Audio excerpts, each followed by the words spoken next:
Bonjour et bienvenue sur Africa 24 dans cette nouvelle édition du Non-Stop Info. Voici les titres. Élection présidentielle à Djibouti. Les électeurs sont appelés aux urnes le 9 avril prochain. Sur place, la campagne se poursuit pour les deux candidats en lice, le président sortant Ismaël Omar Guelleh et l'homme d'affaires Zakaria Ismaël Farah. Nous nous intéresserons aussi aux défis de l'Afrique en matière d'éducation. Aujourd'hui, 80% des enfants en âge d'aller à l'école primaire sont scolarisés contre 60% en 2000, mais peu d'avancées en revanche sur la question des inégalités de genre dans l'accès à la scolarité. Et le Covid, le virus qui ébranle depuis plus d'un an le monde entier, a de lourdes conséquences sur la lutte contre des pathologies comme le VIH. On constate notamment une chute du nombre de dépistages. Mais tout d'abord, l'actualité au Lesotho, où les prochaines élections générales devraient avoir lieu en septembre ou alors en octobre 2022, annoncent les autorités, tandis que des élections dans 5 circonscriptions vacantes sont prévues pour les mois de juillet et août de cette année. La commission électorale indépendante a indiqué que le corps électoral était dès à présent saisi de l'organisation des scrutins nationaux et des élections partielles après la récente nomination des commissaires de la commission électorale. À Djibouti, la campagne électorale en vue de l'élection présidentielle du 9 avril se poursuit. Une campagne marquée samedi par le deuxième meeting du président sortant Ismaël Omar Guelleh qui brigue un 5e mandat. Alors, quelles sont ces thématiques phares pour parvenir à convaincre les électeurs? Reportage de nos envoyés spéciaux à Djibouti. La consolidation de l'unité nationale et la recherche d'un développement durable. Les principales thématiques abordées par le président sortant Ismaël Omar Guelleh lors du deuxième meeting qu'il a tenu dans le cadre de sa campagne présidentielle. Meeting qui a eu lieu dans le chef-lieu de la région d'Obok ce samedi 27 mars, une région à l'histoire riche qui fut jadis la première capitale de Djibouti. 2021, c'est l'année du rassemblement et de la solidarité. Nous allons avancer ensemble. L'essor entrepris dans l'œuvre de notre décollage économique est l'émanation d'un effort collectif auquel la population d'Obok s'est jointe avec brio. Notre société doit accéder définitivement aux bienfaits du développement durable.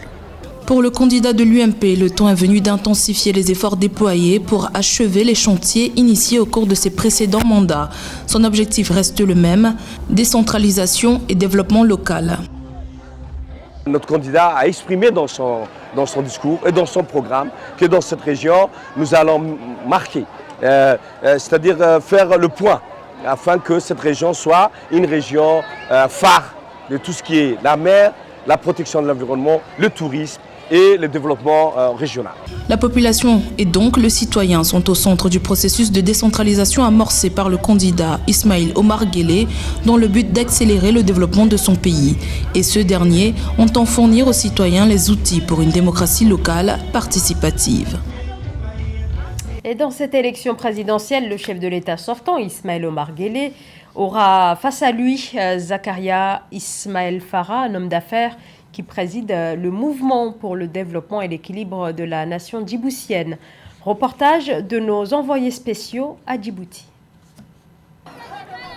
Zakaria Ismaël Farah veut l'alternance à la tête de Djibouti à partir du 9 avril 2021. C'est du moins le message que le candidat indépendant est venu délivrer ce 27 mars à ses compatriotes à Amboli, un quartier populaire de Djibouti, la capitale. Dans un discours engagé, volontariste, le challenger du président sortant Ismaël Omar Guelleh dénonce les nombreuses promesses non tenues selon lui par le régime en place et dit s'engager dans la bataille présidentielle pour restaurer l'espoir, la fierté et tout ce qui pourrait engendrer ces deux principes. C'est un message d'espoir pour mon peuple que je viens apporter. Voilà le premier message, le message principal, il est là, c'est celui-là. L'économie djiboutienne devrait, selon la Banque mondiale, atteindre un taux de croissance de 7,1% en 2021, soit le plus fort taux du continent. Et pour le candidat Zakaria Ismaël Farah, cette croissance doit profiter à la majorité des Djiboutiens et non seulement aux privilégiés.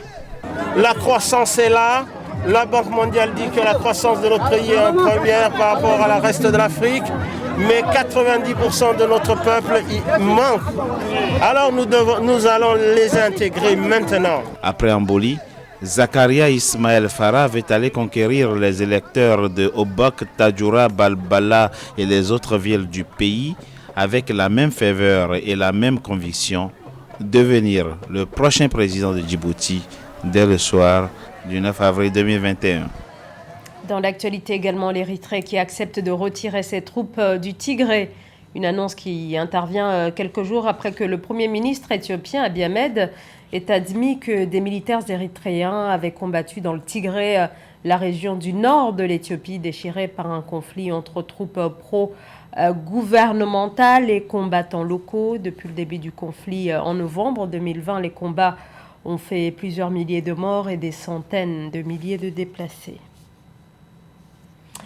L'éducation en Afrique, aujourd'hui, 80% des enfants en âge d'aller à l'école primaire sont scolarisés, contre 60% il y a 20 ans. Des efforts, mais beaucoup reste à faire, car filles et garçons ne sont toujours pas égaux dans l'accès à l'éducation.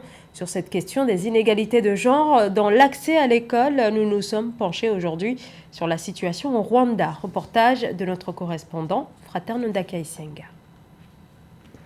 Bernadette Hazita Mungu est une mère de 4 enfants. Elle habite à Kamonyi au sud du Rwanda avec son mari. Après des travaux dans les champs, cette mère s'attaque à la fabrication des paniers qu'elle va vendre pour payer les frais de scolarité de ses enfants. Alice, sa fille aînée, a récemment été admise dans une école d'excellence et Bernadette ne cesse de s'en réjouir.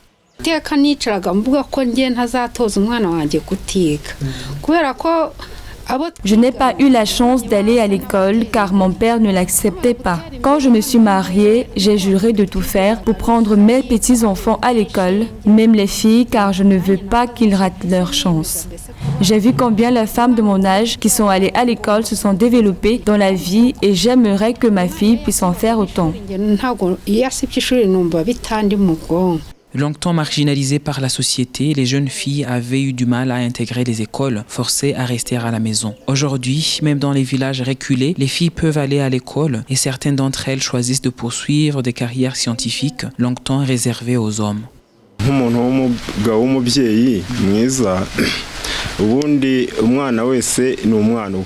C'est vrai que ce n'est pas très courant au village de voir un parent de sexe masculin qui accepte facilement que sa fille aille à l'école. Mais de nos jours, on comprend que tous les enfants ont les mêmes droits. J'ai accepté d'aider ma fille sans aucune hésitation, car c'était un enfant enthousiaste depuis toute petite. Je ne pouvais pas la laisser tomber dans ses rêves. Au Rwanda, le gouvernement a pour objectif de porter à 80% le nombre d'étudiants universitaires en sciences au cours des 10 prochaines années contre 52% actuellement. De ce pourcentage, 33% seront des femmes selon la vision gouvernementale. Le VIH-Sida continue de faire des ravages dans le monde, une maladie qui touche en premier lieu l'Afrique, qui concentre 2/3 des porteurs du virus. Une pathologie extrêmement lourde qui nécessite des campagnes de dépistage, de la prévention, mais aussi des traitements efficaces. Mais avec l'arrivée du Covid, la lutte contre cette nouvelle pandémie interfère avec celle contre le VIH. Joël Maribalo. À l'échelle mondiale, 38 millions de personnes vivent avec le VIH, dont 67% dans la région africaine, selon l'Organisation mondiale de la santé. Vieille de 40 ans, cette épidémie qui continue de faire des ravages dans le monde est une maladie dont on ne guérit pas, même si on peut vivre avec aujourd'hui. Malheureusement, avec l'arrivée de la pandémie de Covid-19, les efforts consentis dans le processus d'avancement rencontrent un ralentissement dans les diagnostics et les possibilités de traitement. En Afrique, les nouvelles infections par le VIH et les décès liés au sida ne diminuent pas assez rapidement pour atteindre la cible de l'objectif de développement durable qui vise à mettre fin à la pandémie de sida d'ici 2030. Tous les enfants vivant avec le VIH ne sont pas identifiés et ne bénéficient pas du traitement du VIH. Les filles et les femmes âgées de 15 à 24 ans constituent 37% de toutes les nouvelles infections par le VIH. Malgré ces difficultés, des progrès importants sont enregistrés dans les pays africains. En 2020, 81% des personnes vivant avec le VIH ont connu leur statut sérologique pour cette infection. Parmi ces personnes, 70% sont des adultes et 53% sont des enfants placés à vie sous traitement antirétroviral. 85% des femmes enceintes et allaitantes vivant avec le VIH suivent un traitement antirétroviral qui protège leur santé et prévient la transmission du VIH à leur nouveau-né. Le taux a baissé parce que là maintenant les patients se prennent mieux en charge. Et par rapport aussi au corona qui était l'année dernière, il y a eu moins de contacts, ce qui fait en sorte que le taux a baissé. On a eu moins de cas en 2020 que les années antérieures. C'est une patiente VIH positive ou bien sur antirétroviraux. On sait maintenant par quelle méthode elle doit accoucher ou bien quelles précautions on doit prendre pour son accouchement. Maintenant, savoir à quel moment on doit commencer à donner les antirétroviraux aux enfants. Grâce à divers partenariats, plusieurs contributions ont permis d'enregistrer des progrès dans le domaine de la recherche contre le sida en Afrique. Seulement, le financement pour la lutte contre le sida a été affecté par la pandémie de Covid-19, une situation qui a ralenti les avancées scientifiques sur le sida. Pour pallier à ce problème, se tiendra en fin d'année 2021 la conférence internationale sur le VIH et la pathologie infectieuse sur le continent africain. L'art à partir de matières recyclées, le pneu recyclé, véritable objet d'art, c'est l'essence même du travail de l'artiste béninois Marcel Poho, pour qui les pneus usagés méritent bien une seconde vie. Reportage Leftiounou. Au Bénin, Marcel Poho, jeune artiste peintre-sculpteur, recycle des pneus usés. Il réalise de magnifiques créations, notamment des œuvres d'art. Dans son atelier 6A à Kpakpa, Marcel Poho redonne vie aux pneus qu'il a recyclés. L'objectif visé est d'une part de contribuer à la diminution du taux de paludisme dans son environnement, puisque les pneus usés constituent des vecteurs de prolifération des maladies. D'autre part, l'artiste peintre-sculpteur œuvre pour l'assainissement de la ville et la protection de l'environnement. Quand je vois le nombre d'enfants qui meurent chaque année de paludisme et tout, en fait, quelle solution, quel apport je peux apporter en tant que plasticien pour que le nombre de moustiques diminue tout simplement, raison pour laquelle j'ai commencé par récupérer les pneus. De l'autre côté, il y a la propriété de la ville et aussi la protection de l'environnement. Ce sont ces trois éléments de manière spécifique qui m'ont amené à recycler les pneus. Les masques en pneus recyclés constituent selon l'artiste l'expression cachée de l'être humain. On découvre à travers sa collection de masques un visage particulier intitulé Iyalode. Iyalode est un hommage aux prêtresses femmes des couvents des divinités Oro et Egungun. Les toiles de Marcel Poho portent l'insigne triangle. Je travaille avec les triangles et pour moi ce triangle représente l'homme que nous sommes, c'est-à-dire la Trinité, le corps, l'âme et l'esprit. Et tout ça là, la vie découle d'une femme. Sans la femme, bon, je ne sais pas ce que ce monde serait. Donc, ce triangle que j'utilise représente le début de toute chose, c'est-à-dire la femme. Et à travers ce triangle, tout ce qu'on fait sur cette terre repose sur ce triangle-là.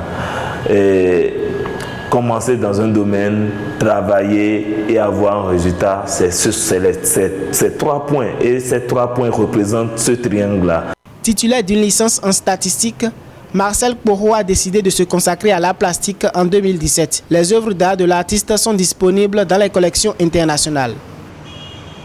C'est la fin de ce journal. Merci de nous avoir suivis. Dans un instant, une nouvelle édition de l'actualité sur Africa 24.